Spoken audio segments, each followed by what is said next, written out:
This is a long game. This was a really long game. This one took me a while to get through. There's no like skipping or anything like that too. It's just holy moly. So wow. Okay. I'm just gonna try and tackle these in order. I have a page of notes, but it's a very condensed page of notes, and a lot of it's just kind of thoughts as we were going through the thing, and then I'll talk about a few bigger thematic things. I don't have a lot of character stuff to really talk about this time because most of these characters are recurring, and I don't really have anything new to add to them. First thing I want to say is that it's interesting to me the progression the series has gone through thus far. The first game was straight up point and click adventure. The second game was a weird sort of hybrid adventure game. This game is straight up Telltale. I mean, it's not literally made by Telltale, but it is a of the style of gameplay that Telltale employs. The only real difference is that when you have a choice, it actually voice acts what each option is as you're saying it internally, rather than you just looking at the list and picking, oh, that one right there, you know. I'm not sure if I like that better or worse, but looking back, having gone through all three games now, I think in terms of pure gameplay, as weird as this sounds, I liked the first one the best. But in terms of overall, that's really a tough one because I found myself very much enjoying the third one and the first one. The second one is the only one that didn't quite click for me. The first one had issues, but was fun. The third one wasn't as fun, but was a much better presented story. They clearly upped their game, for lack of a better term, especially with regards to the voice acting. One of my biggest complaints about the voice acting was that you'd have this well-written, interesting lines said by people who are talking as if they are reading a script, rather than actually inflicting tone or emotion or anything into their dialogue, you know? So, better voice acting, better audio design in general, actually, for this third feature. Of course, Lee was in the third game. That's always nice. I have to admit, I'm trying really hard to differentiate the third game and the second game, because I went straight from 2 to 3, and as I said before, I feel like these are one game, effectively, one story arc, I should clarify. I'll talk more about that later.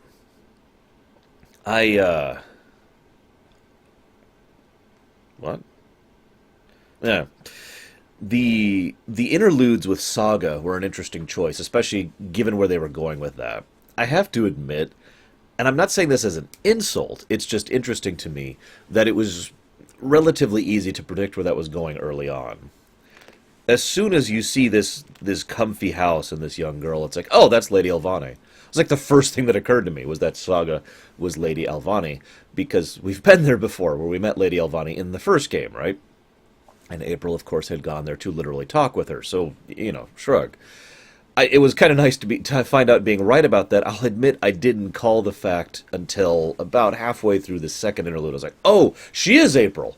Okay, that makes sense. Or rather, she is the reincarnation of April, or she has the memories of April, or however it is you want to actually define that. I don't actually know how they define that. This game, this setting is already a little bit ridiculously metaphysical. And it's one of those settings that could easily continue if they wanted to. Not just because of the story arcs that are left dangling, which, again, I'll talk about later, but because of the fact that they're in a multiverse where they reference about a dozen or so completely different stories and settings that they could just go off and do if they really felt like it. And the house itself, which they never really fully explain how and what it is, it's just like this house in between worlds. I mean, I don't know. As I said before, I tend to be a more stark kind of person myself. I prefer things that make sense. I prefer things that are linear and cognitive. And I look at the whole multiverse, multi-dimensions, jumping around, body swapping thing, and I'm just like, okay, mentally check out a little bit.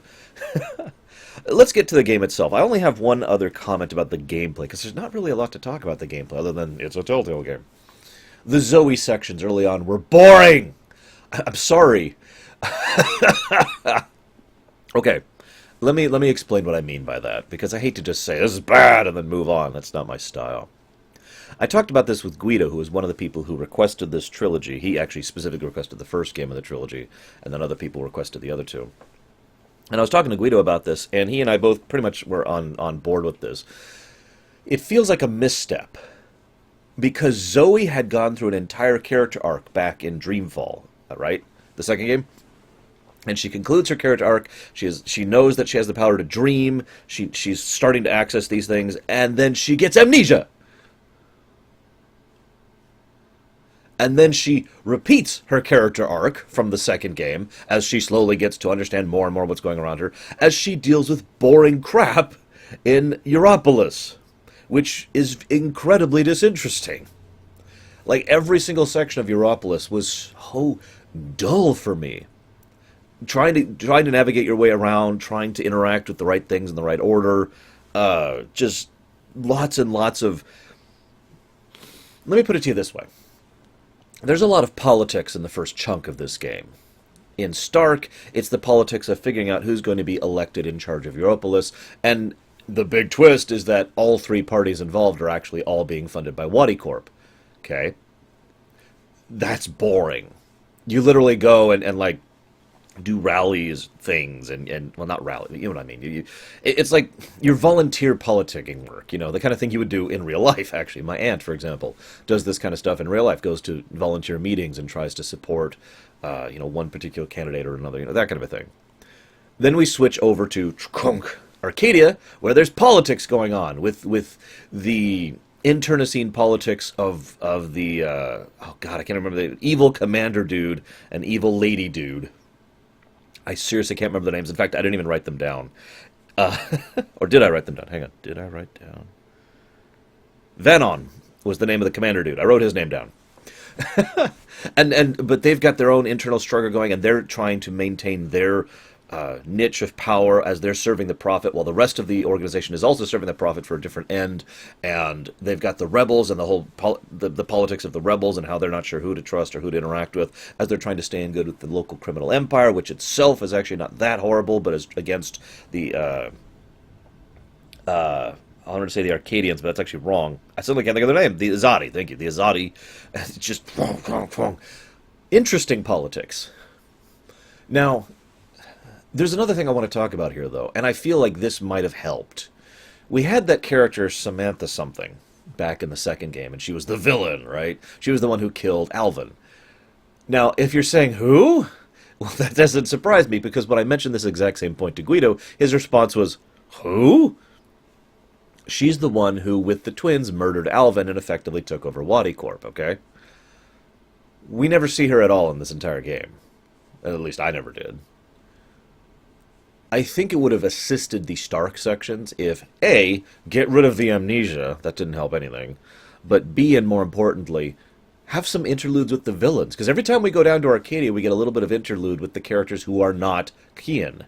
We get to see Hami, as soon as he shows up, and, I forget her name, Lady Utana? Yes, I was right. Lady Utana. And we get to see the storm that's rumbling in. We get to see Vamon, and we get to see Vamon's lover. I can't remember her name. The one who's actually really pushing a lot of this whole situation. We get to see interludes to see more than just one perspective. But whenever we go back to Stark, we see Zoe. Yeah. I feel that was really, really lackluster, and it made it so that my actual attitude was, yeah, oh, thank God, I'm going back to Arcadia. Okay, let's see what's this and this, and oh, I'm going back to Stark. So I'm just going to kind of go down the list of thoughts that occurred to me as I went through this. First of all, it was nice to see Dave Fennoy again, probably pronouncing that wrong. I usually just call him Lee nowadays, from The Walking Dead. He's a fairly prolific voice actor for Telltale in general, and hearing him play Nikto was really awesome. He did a good job, as always. We see in Stark literal ad bots. Bots that show up and go, please buy this, or will show up at your door and basically try to force you to buy a product, and will interpret any vocal response as an affirmative and then charge it to your account. Think about that for a moment. Now, we are already one step away from that right now. The only difference is we don't have literal ad bots showing up at your door, but there are things that had happened right now in real life where if you respond to something like a phone message or an email or whatever in any manner, that is considered legally binding so that they can start charging your account as long as they have access to your account info. That's just messed up. And it was just screwed up seeing that scene play out. I'm just like, oh my god. Um,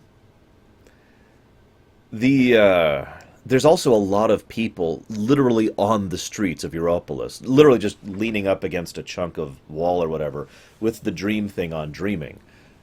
It's one of the more interesting looks at the dystopian thing that I've seen recently, because Europolis doesn't seem quite as bad as it could be, other than the frickin' Adbot thing. But there's a lot of people, nevertheless, escaping into the dream realm. Literally all over the place. It's an omnipresent reminder that people are just dreaming and dreaming and dreaming. And of course, Zoe herself begins the story arc where she should, without amnesia, helping these people out. And then she gets amnesia. I still feel that was such a misstep. Why do you have a main character have amnesia in the third game of a series? Or at least the second game of a duo? Sorry, I'll let go. I mentioned last time that the Dream program is basically a much more realistic and very, very high, very well presented form of a holodeck, right? Imagine how addictive a holodeck would be in real life. Just picture it for a moment. Like, why would you ever go to the movies, or play a video game, or read a book, or watch a television show, or watch a play, or watch a theater, or go to a concert, when you could go hop on your holodeck instead and basically do the same thing? Now, there will always be people who prefer those things. Duh, there will always be people. I mean, there are people right now who prefer uh, Betamax tapes, for example. I know at least one person, new, past tense, one person who had a preference for Betamax and refused to switch over to DVDs. This is a little while ago. You know, so there's always going to be at least some people who prefer the olden ways, but think about that for a moment. Think about what that's going to mean to the industry, because people are going to stop producing media for the old medium and instead try to focus on making holodeck programs, because that's where the sales are, right? This is like that, except worse, because this is just going to crash the industry completely, because nobody's producing for it. So other forms of media are just going to cease existing, the movie industry self-destructing, because there's no need to make movies anymore, because everyone can make their own, right? So that's even worse. But on top of that, there's two things that really mess me up about this. First of all, the addiction problem. Now, let's make this clear. There are two types of addiction, really. There's chemical addiction, which is kind of in a separate category over there. Some people would argue that these are not two separate things. I would argue against that opinion, so I'm going to go by my opinion, but I'm just acknowledging that there is a line of thought that chemical addiction is the same as, moving to my next point, mental addiction or emotional addiction or whatever you want to call it. In other words, you aren't actually physically dependent on something, but you think you are. I have to have my blah, blah, blah, right? Now, or psychological, probably better way, psychological addiction. This feels like the kind of thing that would really trigger people's psychological addiction really badly, in a way that's kind of horrifying. That's the first thing that makes me think that people would just rather deal with being in the dream state than basically anything else, and effectively overdosing on it. That brings me to my next point. There's a bit where Zoe is helping a kid out who's stuck in a nightmare. I'll talk about the nightmare thing in just a second.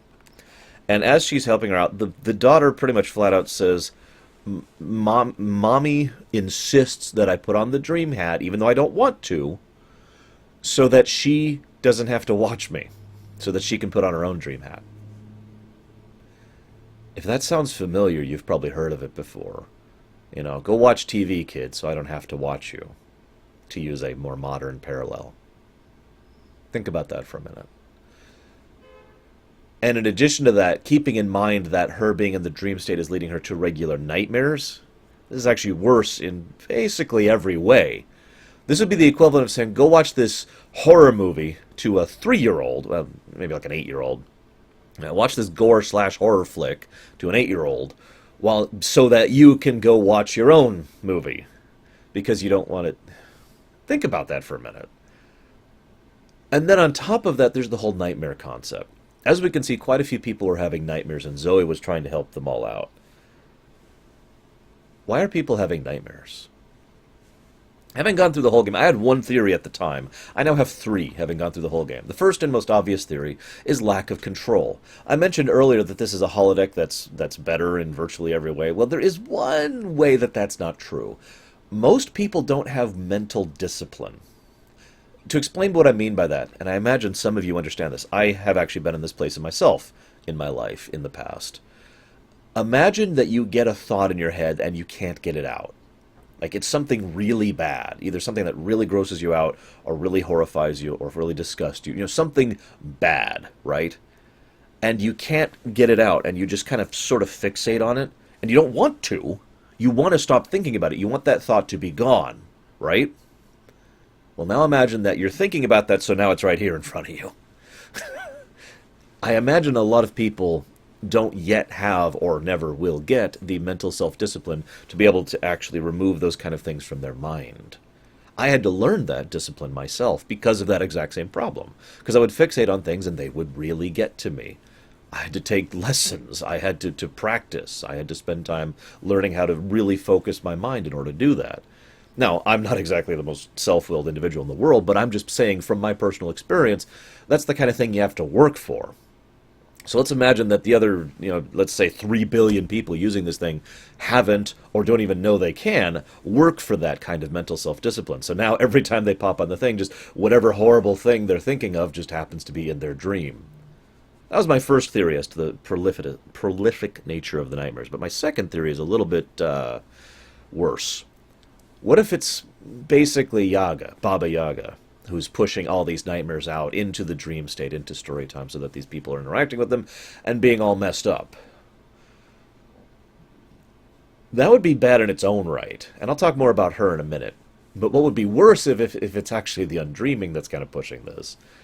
See, there's an implication that all these people, when they put on these frickin' helmets, that they are more or less literally being transported in a sort of sending a scout kind of a way into Arcadia and into the vortex of dreams, right? I say more or less literally in the sense that they are experiencing it, but of course they're not literally projection like Zoe did, but they're more like scanning, if you will. That's why I used the scout parallel there. So maybe what they're experiencing is a side effect of being in such close proximity to the undreaming and the overall, shall we say, malefic intention that exists behind what was going on and what the prophet and the undreaming were after. But I'll talk more about both the prophet and the undreaming later. By the way, just in case it's not aware yet, for just in the odd chance that people don't understand, this is Rumination. That means spoilers everywhere. Just letting you guys know, I'm doing an analysis and a work, and therefore there will be spoilers. Gooder. Moving on. So I like the fact that Zoe's interactions with saving people is good. It's good stuff, and it makes me think that she was a good candidate to become a dreamer. I mentioned this even before I knew that she was artificially created to be a dreamer, because now she has a purpose. One of the bigger themes of the second work was finding that purpose and finding why you exist and how you exist, and April's lack of purpose and Zoe's lack of purpose and Kian's lack of purpose. It was a little bit overt, actually. Now Zoe has her purpose. She has her reason for existing, and then she gets amnesia. I'm sorry to keep hashing this point in, but god damn it, game! Come on! This is a good time to mention that it was interesting. Let's talk about Zoe. Let's stay on the Stark side of things, because I have far less notes on the Stark side of things. So we have a woman who is put into a coma and then dragged off into a lab and studied for like a year and a half while she is projecting herself into Europolis. So that's kind of cool, actually. And it makes sense given her powers. Even in the second game, her powers were clearly demonstrably different from a shifter's. And in fact, they actually call her a dreamer. Now we actually see what that means. In fact, I believe I made a theory about this in the second game. It's been a few days. The third game was really long. But I'm pretty sure I made a theory about this, that that's what being a dreamer meant, that you could project yourself. And it turns out she's been projecting herself this entire time, which is actually kind of cool. I like that idea. I just wish they had done more with it, because all we really see is, here's a dystopia, here's things going badly, just everything's horrible, the Wadi have bought all sides, the corporations are winning, everyone's dreaming, people with guns are around enforcing. There's this great section where you literally have a bot, a security bot that follows you around to wherever your like you have an allotted amount of time that you can go from point A to point B, and if you go over it, then you're screwed. We do get to meet Hannah, in Zoe's side of things. And I don't have much to say about Hannah, other than the fact that, ooh, she's another dreamer. And then she just kind of vanishes. Just keep that in the back of your mind, because I'll be bringing that up later. Let me get back to my notes here. So we talk about the iPhone. The iPhone was kind of a neat thing. For those of you who've watched Futurama, you probably know what I'm talking about.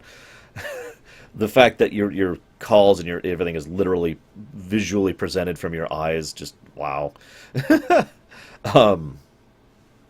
What else? We've got Damien was blamed for the whole situation, and Olivia was killed.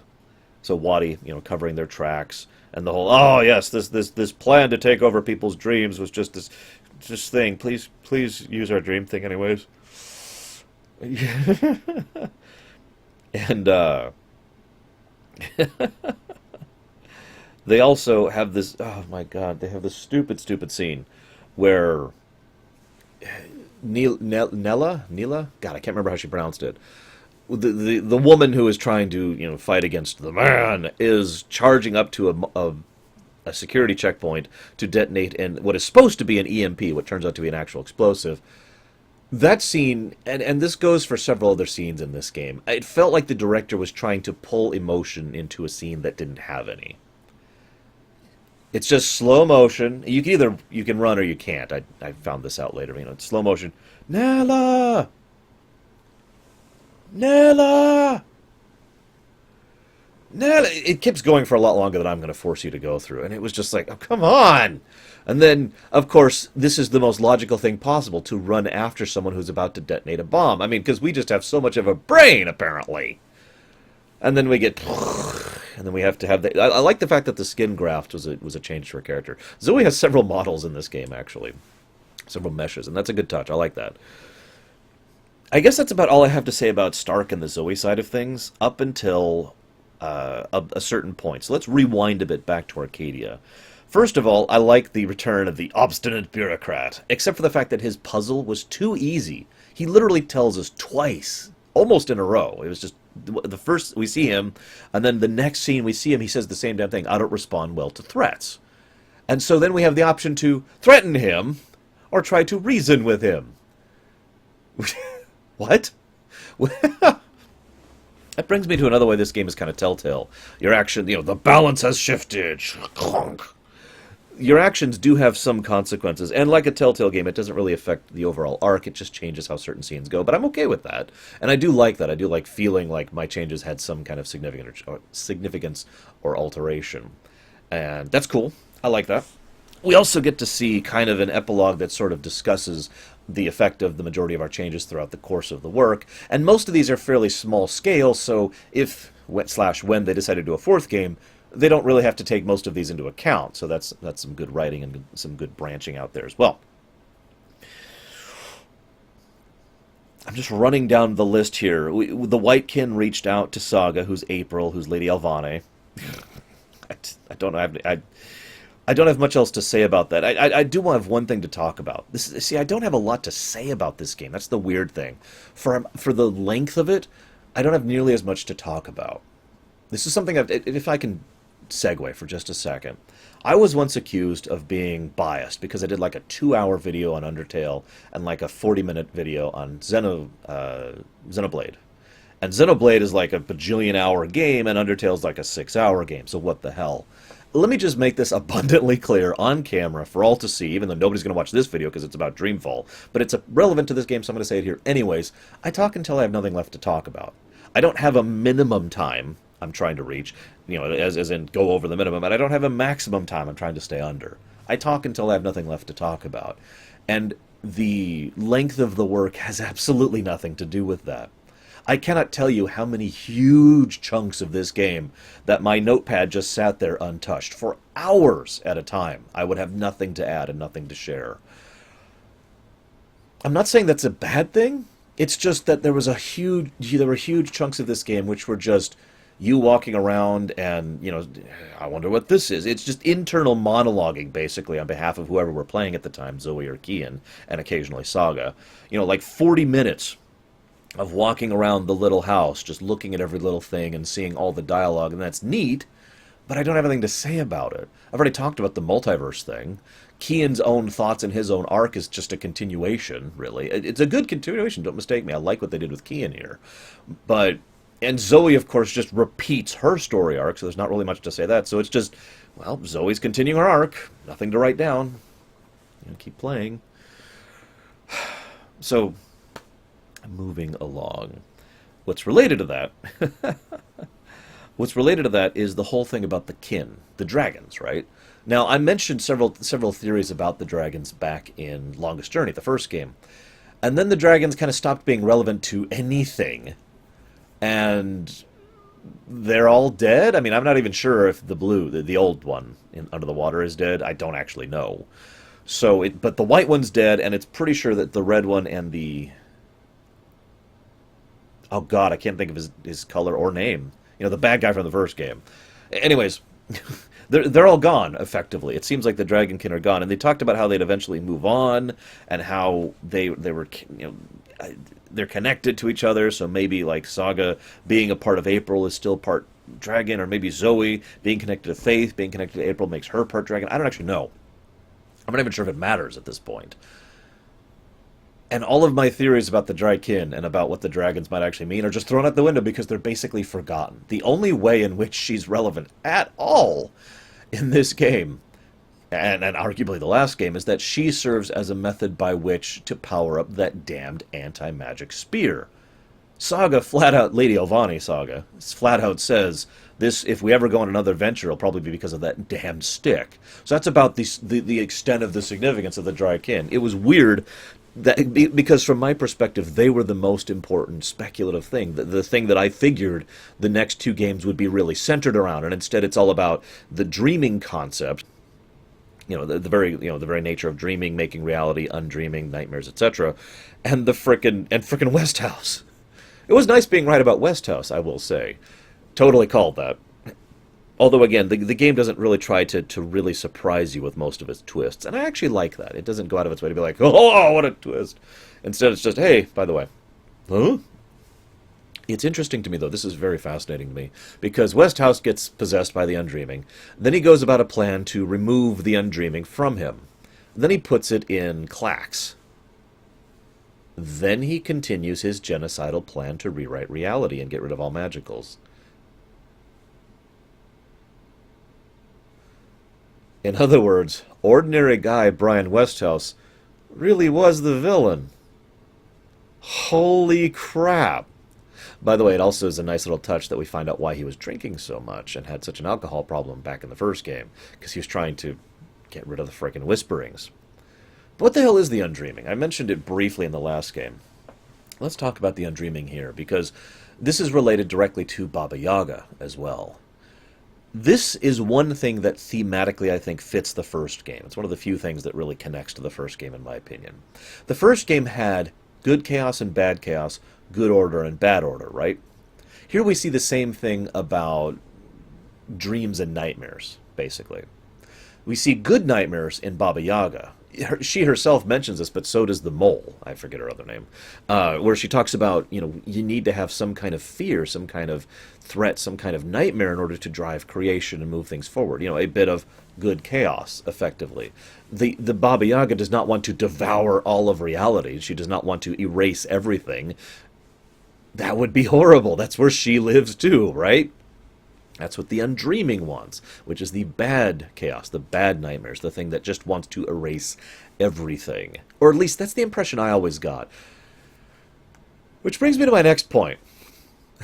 Well, actually, before we get to that, of course, we see the opposite of that, too. We see good dreams, quite a few examples of that, though, but we also see bad dreams. Helena herself, who is arguably one of the most evil characters in the entire body of works, in my opinion, across all three games, is definitely on the bad dream side of things. It's funny how even when she's in the midst of you know, when she's effectively lost, when Zoe has regained her powers in the realm and can rewrite reality at will, she's still trying to convince her. It's like, no, you don't understand. What I'm doing is right. I'm one of the good guys. I'm trying to help the world, make the world better. Don't you see?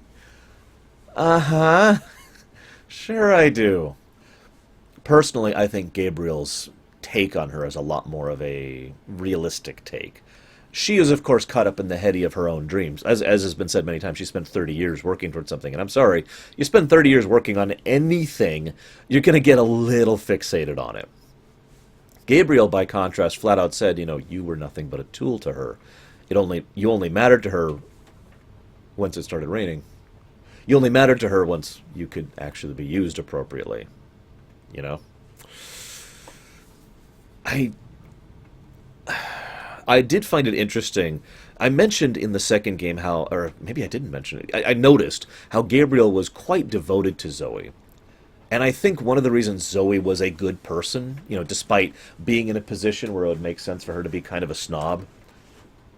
Yeah, there's just going to be rain noises. Sorry, guys, nothing to do about it. I can't change the weather yet. I'm working on it. Despite the fact that Zoe had every reason to be a snob and a stuck-up, individual, she was a nice person, I think it's because of her dad. Because he obviously legitimately, genuinely cared about her. And he demonstrates that in both the second game and the third one. He was willing to put aside everything, Helena, his career, and his fortune, pretty much just to take care of his baby girl. And yeah, I completely understand that one. It was a nice touch, and it helped humanize him significantly.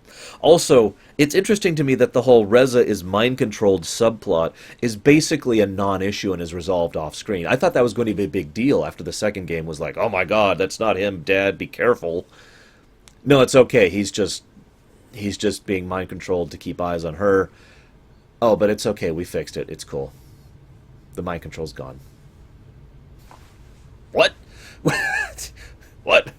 And then she's pregnant at the end, although we don't see who she's with, which is also kind of a weird choice to make. I really don't know where they're going with any of this at this point. This is just bizarre. Whatever. Let me check my notes here really quick. There's a lot of little stuff that's hard to talk about. There's the humanist rally, for example, with the people who are Mercurian, but who are in line with the Azadi perspective. It was nice to see that not every member of the non-Azadi people was a good guy or was someone working for the resistance. The idea that there would be collaborators, that's logical, that makes sense. There's a lot of smart undercurrent to the writing of this game, and a lot of it was on the Arcadia side of things, which is one of the reasons I like going back there. I also like the mole because the mole probably gave one of the best explanations for the flawed sins of the father mentality that I've ever seen, and in fact acknowledged how wrong that mentality is while she was talking about it. The sins of the father is the concept. To put it into literal terms in the game, she killed an innocent boy because her innocent people were killed by his people. So he's responsible for what they did, and therefore he has to pay for what they did to her people. Sins of the father concept. But her reasoning for it, which I'm not going to repeat here, it was like a paragraph and a half, was interesting because it was all about pain. I have felt pain, and my people will be forgotten unless maybe they feel pain and then maybe they'll remember. And if they don't, well, what does it matter? Because my people will be forgotten anyways. Ugh, that's kind of dark. This whole game is kind of dark. Even Crow was only occasionally a spot of light in this game. Like, the scene where Crow gets killed made me physically jolt in my chair. I mentioned the spoiler warning earlier. The scene where the Prophet just flat out snaps his neck literally made me go, Crow! You can't kill Crow! Then Crow shows up in story time, and the way he reacts to Zoe as he realizes he's dead, there's something just sort of sad and lost. The voice actor nails it. There's something just sort of sad and lost in the way he says, oh God, I think I died. Oh my God, he doesn't say it like I'm saying it, but the way he presents it is fantastic and very chilling. And that whole revelation scene where we find out the whole truth about Brian Westhouse was also very powerful, and I rather enjoyed that. We still don't know who the hell the guy who was in Storytime is. We still don't actually know what Storytime is literally, unless it's the quantum filament that allows blah, blah, blah, blah, blah. But in other words. And then there's, of course, the whole multiverse thing, and just brain gone, moving on. But it was good stuff. That was good stuff. You notice, as we're going through it, there's still a parallel between Wadi and Azadi. Though I mentioned that in the second game. It's still present in the third game. And it's funny to me because what's happening in Arcadia with the Azadi is they're building a steampunk computer. And what's happening in Wadi is they're building a biological computer. I think I mentioned that before. But it really is hammered home here because both are accomplishing the same thing, bridging the gap to the other. The Prophet and Helena both working together to rewrite reality. Of course, the Prophet, in this case, more specifically Brian Westhouse, specifically wants to recreate reality in his specific way, and she wants to recreate reality in her specific way, and the Undreaming wants to recreate reality in his own way. Got a bit of a pile up here. What's also funny to me is the implication that the main reason that Zoe's powers manifested in reality, and therefore was able to escape the trap, was because they were breaking down the boundaries of reality and letting dreams seek out into the real world. Nice job, guys. That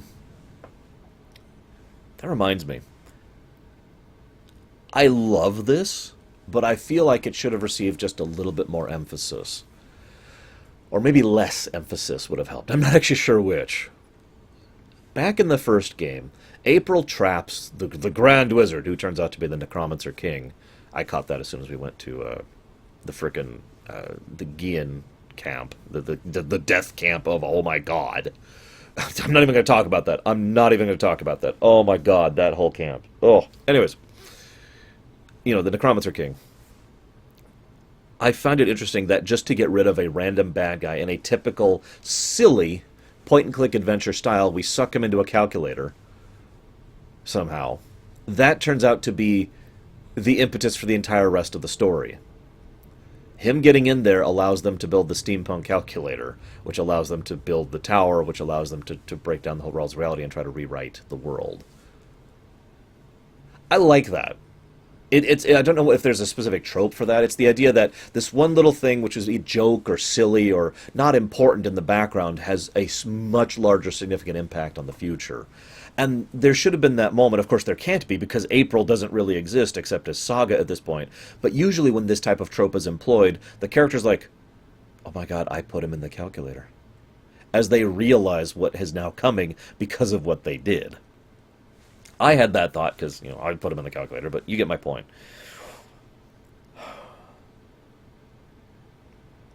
I don't have... I'm looking at my notes here. There's not really a lot of things here. I have questions. How the hell did they build... How did Magnus and Edda build a house in the space between worlds? What does that even mean exactly? I don't understand. How did...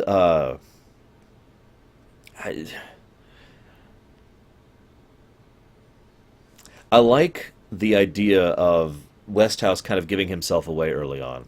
Because Book 3 is when Zoe finally started getting interesting again. And she finally goes to Arcadia and finally starts doing stuff. And the first thing she does is she has to sneak into Obnoxus's abode. And she finds Westhouse in there somehow. That whole scene, he's acting very suspicious. It's why I mentioned that him being the bad guy wasn't really a twist, because they forecasted the hell out of it.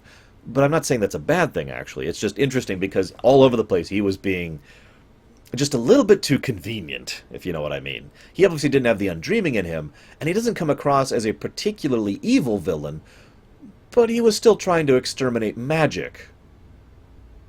They never really explain why, either. It's just the idea that he felt that magic shouldn't be, therefore magic needs to go away.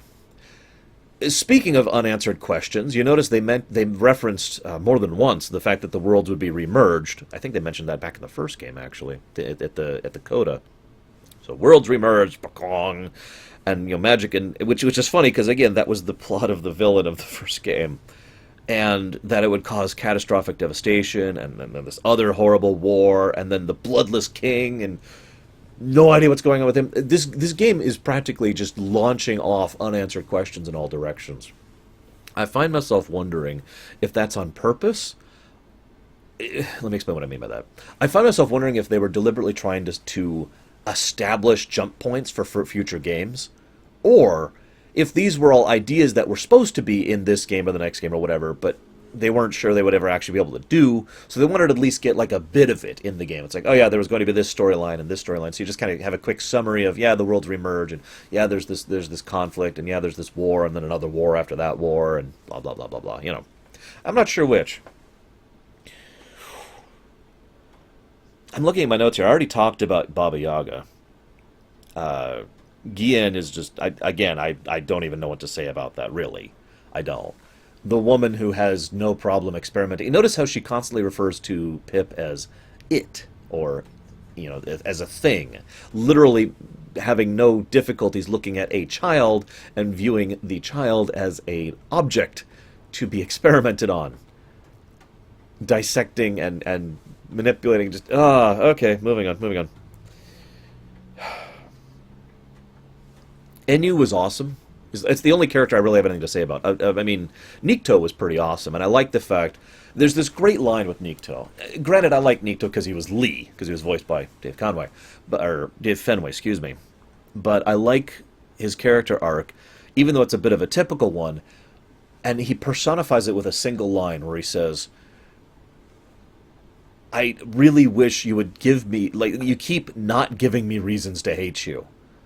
You killed my dad, and I spent like 10 years never interacting with you, hating you, and now I'm meeting you, and now you're a great guy.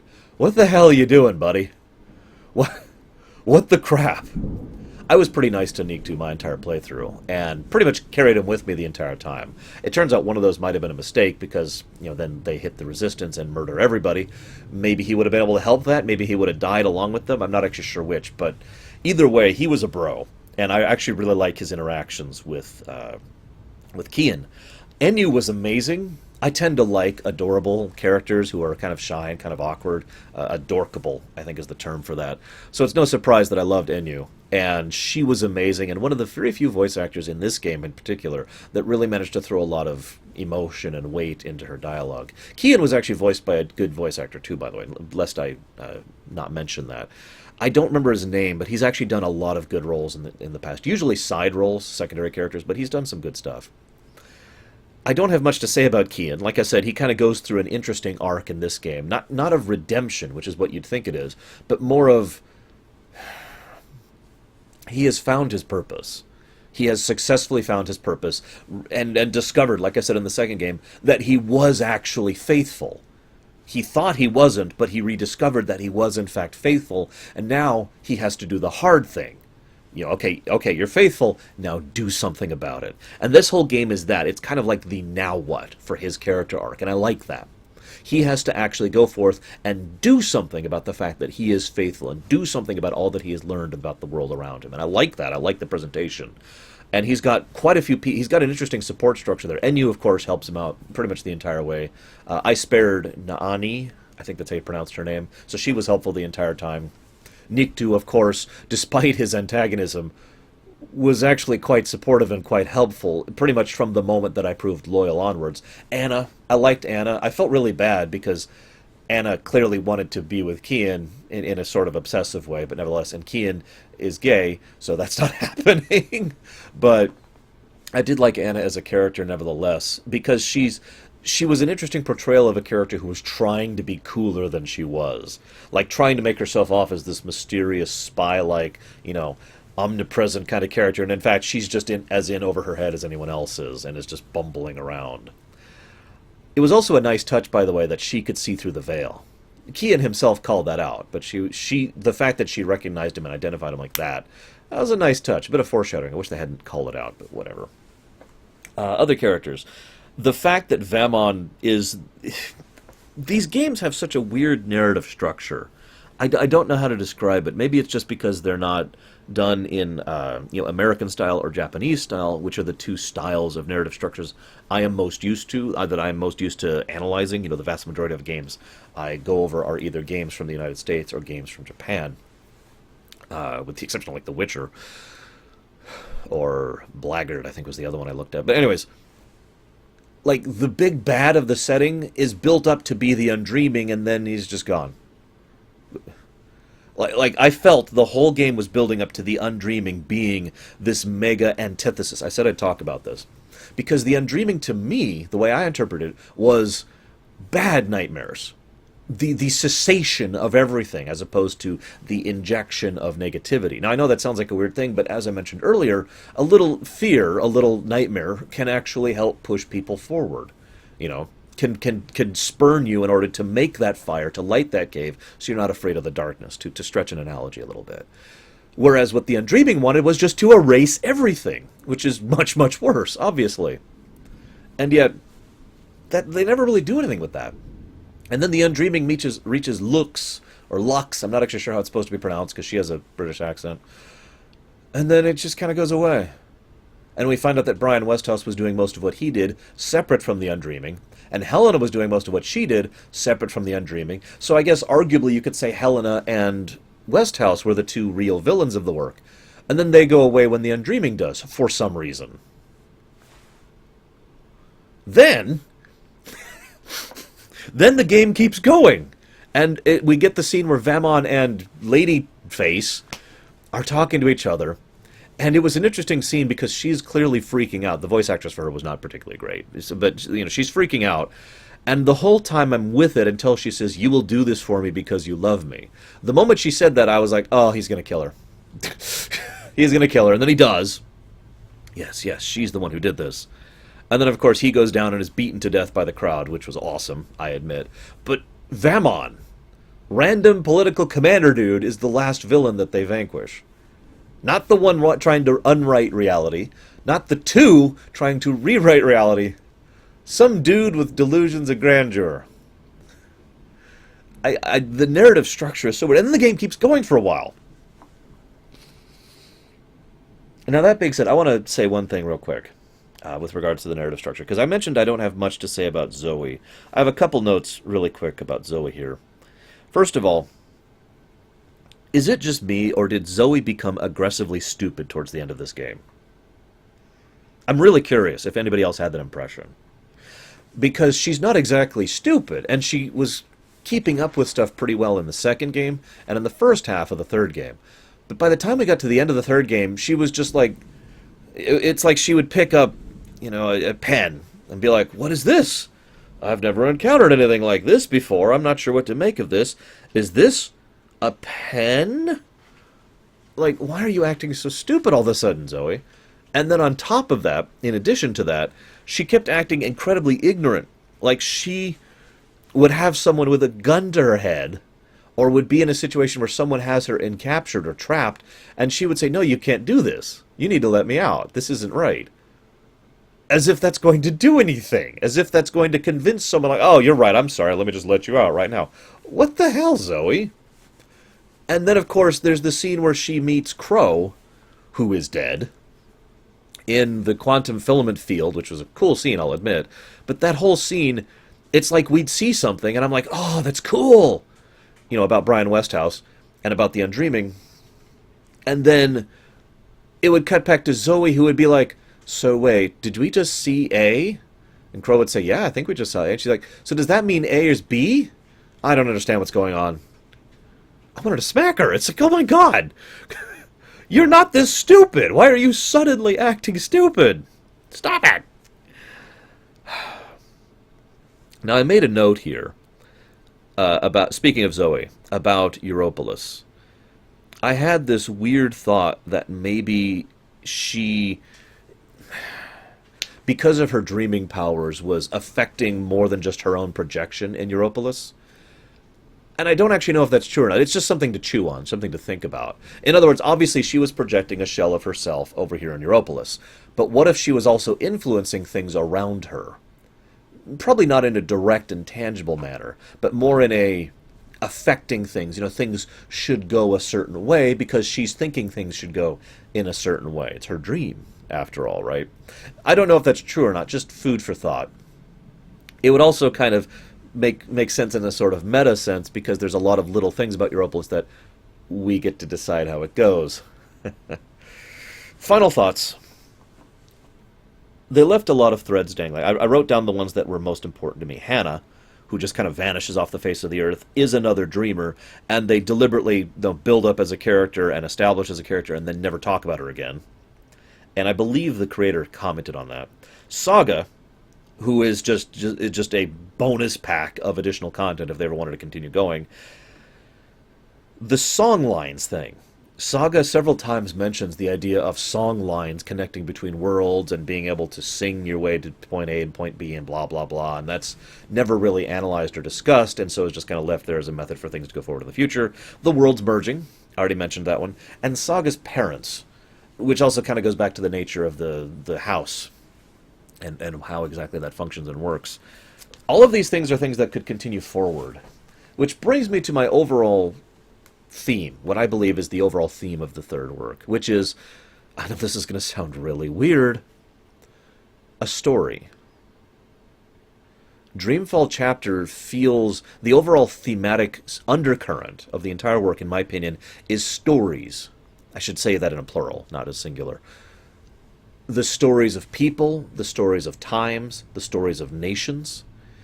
All of these things are stories. The only character who seems to be aware of the fact that they're effectively going through a story is Saga. She flat out calls it. This has already been written. I'm just doing what I have to do. But I don't mean that in the everything is written, we have no choice kind of a way.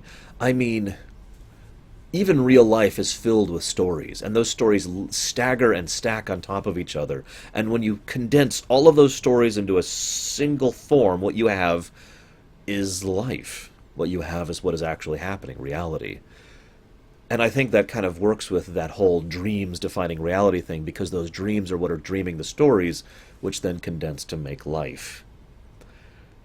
Little metaphysical, for me, if I'm being honest, but kind of cool at the same time. This has been fun to go through. I rather enjoyed it. Thank you, everyone, for staying with me. Now I'm going to go work on some theater sections, and I hope to see you guys next time.